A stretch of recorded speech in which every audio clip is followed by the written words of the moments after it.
many days or hours a day are you working? 5. Then you don't have time. That's stupid.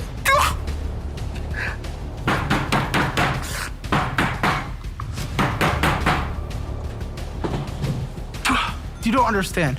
You don't understand. Listen, you know you can't afford to go out, right? You know you can't afford to buy any designer clothes. You know you cannot afford to go to anything but great clubs. You know you cannot afford to go out to eat at all, right? To be very clear, not a single time.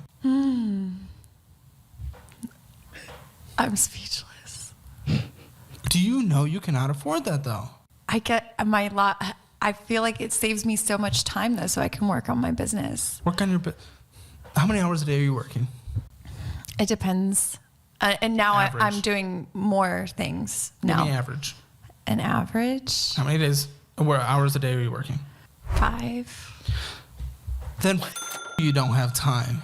That's stupid. That's the stupidest thing I've ever heard. I'm sorry, I'm digging into you, but that's dumb. That's dumb, and you need to know that's dumb. That's why I'm being rough. 5 hours a day? Oh, poor me, I'm working 5 hours a day and I can't cook. What do you mean it saves you time? This lady right here is a perfect example of why so many people do not need to become entrepreneurs. You don't need to own your own business, right? Because when you work for somebody else, in many cases, if it's a full-time job, they got you for 8 hours, meaning you're going to come in and you're going to be at the very least in that building or wherever it is you work in, you're going to be there for 8 hours. You're going to be putting in ideally some work from the entire time you're there.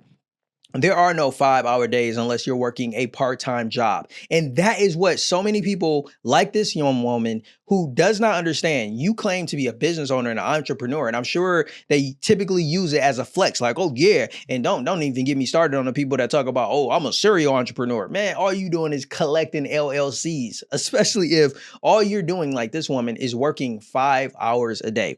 Like, no, that's not even a full-time job, right? That's a part-time job. And if you are a business owner, especially somebody that claims to be a multiple business owner, and you're working no more than 5 hours a day, like it doesn't work that way. Like, you're not going to be successful the way you desire to be if you're only committed to working 5 hours a day. You're putting in part-time and you're going to see some part-time success. Like, it's not going to be that full-blown success that you desire it to be. Now, there are, of course, I'm sure somebody's going to try to make the argument in the comments about, oh man, there's people who work, 4-hour work week or the, 5-hour days and all of this type of stuff. Well, guess what? Those people didn't start there, right? And many times the only reason you look at people that are, claiming to work the 4-hour work week or the 5-hour, work week or things of that nature is because those people have other people on either staff or like the 4-hour work week book, they're leveraging virtual assistants. They have other people that are taking care of tasks that otherwise they, as the business owner, will have to perform themselves. But that's not something that they just immediately do. It takes time to build that up. And it's so sad that so many people want to be financially successful, but they're just lazy and not willing to put in the work. You literally spent more money this last month than came in. So that does not make sense. That is not lining up with the literal reality of your situation. Yeah. Well, so what are you talking about? I mean, obviously something is different there than you are expressing. No, it's not different. I pay all my bills. Yeah, your bills. What do you mean by bills? Are you just talking about like the minimum monthly payments and things that are required? No. I've paid off my credit cards to a certain degree. There's a couple credit cards that get some payments, and there's some credit cards that are getting... Kind of. But I'm working on it. It's not like I'm just not paying them. Everything gets a payment. Yeah, like a minimum monthly. Is that what you're saying? Like $100. Every card gets at least $100. That's probably not even the minimum. Okay, if the bills are paid before you close the books, why? How are we spending more than is coming in? I'm trying to understand this from your perspective. Shop and I travel. Okay, why isn't that tracked? Why are we tracking our bills but we're not tracking our spending? I don't know. I'll tell you why.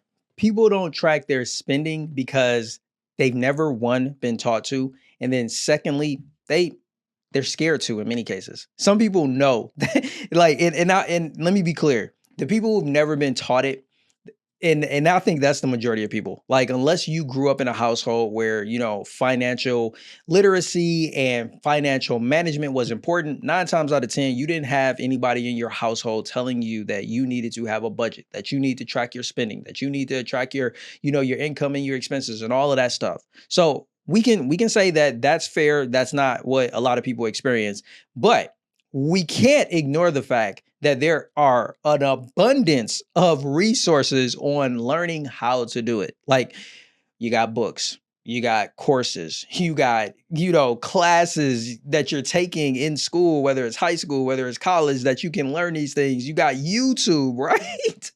You got audiobooks. I mean, there's an endless amount of ways that you can learn how to financially manage your money, how to set up a budget. Like, the knowledge is out there. It's just the fact that most people are not interested in it. They rather just continue to do what they've been doing because it's comfortable to do. But if you want to build wealth, if you want to get out of debt, you have to have a clear picture of your financial situation, especially in the present, meaning on a monthly basis at the minimum. How much money's coming in, how much money is going out. And that is vitally something that needs to be tracked. Like, you cannot ignore that. If you have debt and you don't have a budget and you're not tracking your income and your expenses, like, that's number one. Like, do that. Like, if you're watching this video and you realize, like, oh, that's me, start there. Start there. It's not going to be the perfect fix, but being aware of what your current financial situation is, especially your spending, because that's the biggest culprit for most people, is like this woman, you're spending more than what's coming in. Like, I've lived that reality. So many of us have lived that reality until we become aware of the fact that, yo, I can't let this keep happening. There's a reason why I can't ever seem to get ahead financially. And 9 times out of 10, that's the reason why. Because if I track it, then I probably won't do it anymore. Isn't that a good thing? Isn't that what gets us to the best place?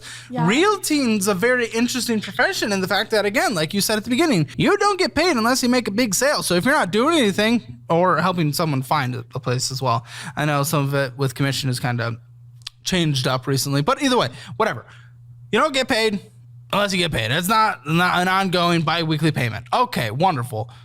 With that, you would want to be basically debt-free to have no risk hanging over your head as you're in a more risky job situation. You'd want to fully fund an emergency fund to be able to cover yourself, probably about 12 months actually, as like a business owner, which you are your kind of own business. Yeah, but technically I don't spend out of my bank account. I only spend on credit cards. That's even worse. That's scary. That's scary. A person that has developed a habit of spending and buying off of credit cards instead of actual money in the bank. That right there is a nightmare habit to have. Like, that I had to stop right there because that's crazy. No. Credit cards should only be used strategically when it is a benefit to you. Otherwise, unless you've clearly, I'm not talking about people that have already, gone down the path of getting themselves in credit card debt. I'm saying once you clear up your credit card debt, you ain't got it. The way you should use a credit card is sparingly. And it should only be used when you can benefit from it, like points and things of that nature. You should not ever, like this woman, develop a habit of defaulting to purchasing everything with credit cards. That is insane, especially if you're like this woman, like she admitted earlier, she doesn't even pay the full balance off at the end of the month. Like, oh, I just pay a minimum of $100. Well, what if you spent way more than that? Then you're now paying way more than you needed to, especially if you had the cash available in your account to begin with. Insane. You understand you have to pay the credit cards. Yeah, Right. and I do. I pay them. So Not off. So in the beginning of the month, I track my monthly bills out of my bank account, and then I only spend on a credit card.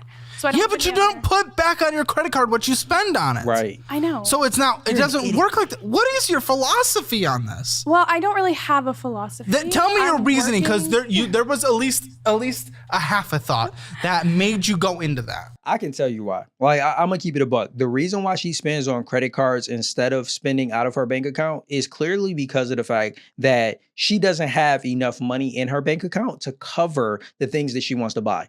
Period. Full stop. That's what it is. But she has enough credit available that she can make those more expensive purchases and doesn't realize that that's not a good thing. That's not a good thing. Like like Caleb was saying before, like going back to her career, if you are somebody that is working in a commission only job, yeah, you have to be even more diligent in your finances because like he said, you're really operating like a business owner in the sense of everything is on you. When you work commission only, when there's no base pay, when there's no predictable income that is coming in and everything is dependent upon you making a sale and getting paid a commission, like, yo, you definitely need a much bigger safety net. Like he said, instead of some people being able to just have an emergency fund that may cover 6 months of expenses, like, yo, you probably do need a whole year because what happens if you go multiple months or God forbid you go an entire year without being able to bring in consistent income to survive, to live?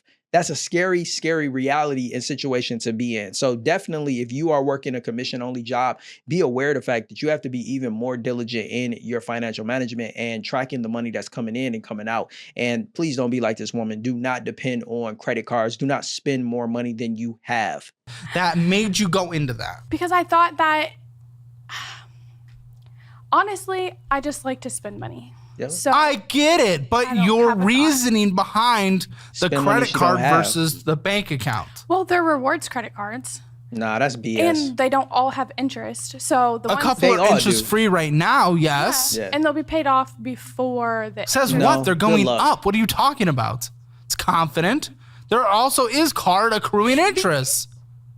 But those don't have big balances. But it's still accruing interest, showing that you are not able to manage paying off a card before interest starts accruing Right. because we have credit cards accruing interest. I just want to spend on credit cards No. so I don't have to pay out of the bank account. That's stupid. Oh my gosh. Yes, okay. Okay. Interesting philosophy. Yeah, I'm not gonna beat it up. Again, I'm telling you, the reason why she is so adamant on spending out of the credit cards instead of the bank accounts is because she knows she ain't got no money in her bank account. That's what it is. She doesn't have any money in the bank account because if she had to use her bank card, it would get declined because she doesn't have enough money to cover the things she wants to purchase. It's as simple as that. Like it's really not rocket science. That's the whole reason why she is spending everything and buying everything on those credit cards. Most content that people produce on YouTube is fun.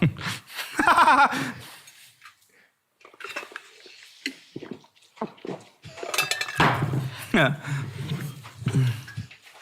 Why weren't we a gaming channel? Why weren't we a food channel? Why weren't we a Graham Stephan talk at the camera for 8 minutes channel? Why do we have to be financial audit? Why do we have to be financial audit?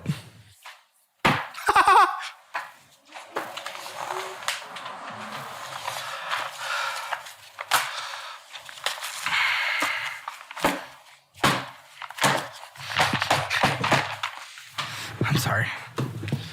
Gosh, I just really fucking hate this. It flows through my bones. I remember taking it out. I just don't remember what it was for.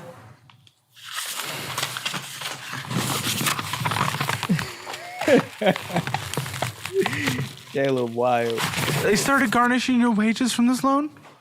Yes. Wow. You gave them access to your account? Yeah. You gave them access to your account? This isn't a government. They can't just garnish unless you give access. That's crazy.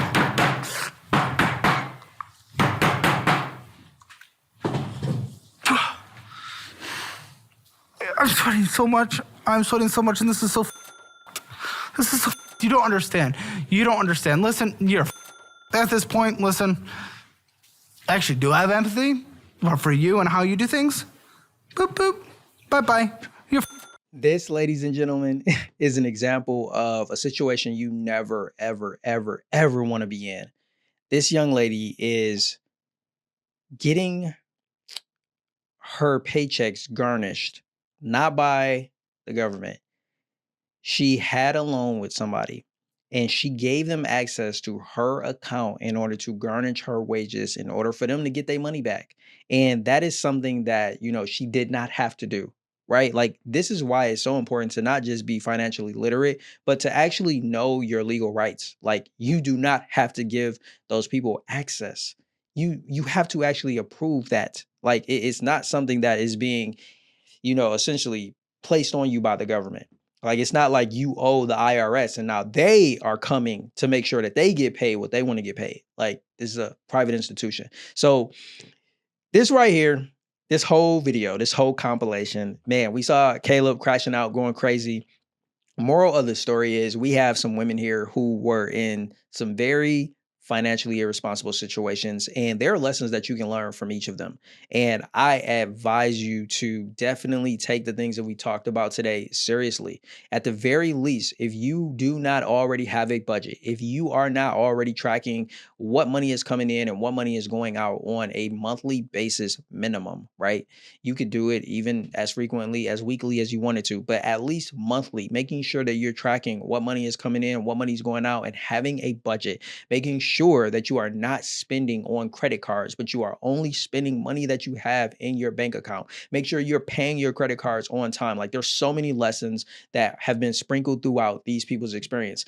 What Caleb is doing with the Financial Audit Podcast is to help people to make financially responsible decisions. And I want to do my part. I enjoy watching this podcast, and I also want to help those who are tuned in and watching this channel to make financially responsible decisions. If you need help, ask for it. Many people, like I mentioned, were not taught. Most people were not taught what to do, how to manage their money, the importance of tracking your income and tracking your expenses and having a budget.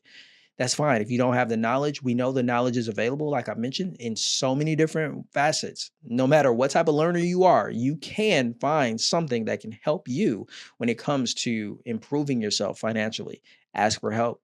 I'm even willing to help. If you have questions, drop them in the comments below. Like, I'm happy to help in any regard that I can. I hope you enjoyed this video. I hope you enjoyed Caleb's crash outs. If you want to see more, there's a video on your screen where you can click it and keep the party rolling. We got some more reactions, got a whole playlist if you want to check that out as well. And definitely make sure you support Caleb in his podcast. There will be a link in the description of this video for you to go and do that and check out the full episodes of the Financial Audit Podcast. But hey, you don't have to subscribe to this channel just yet. Only do it when you're ready. I will welcome you into the family when you're ready to become a part. But in the meantime, like I said, check out the video on your screen, keep the party rolling, and I'll catch you in the next one. I'm Jay. Until then, stay blessed.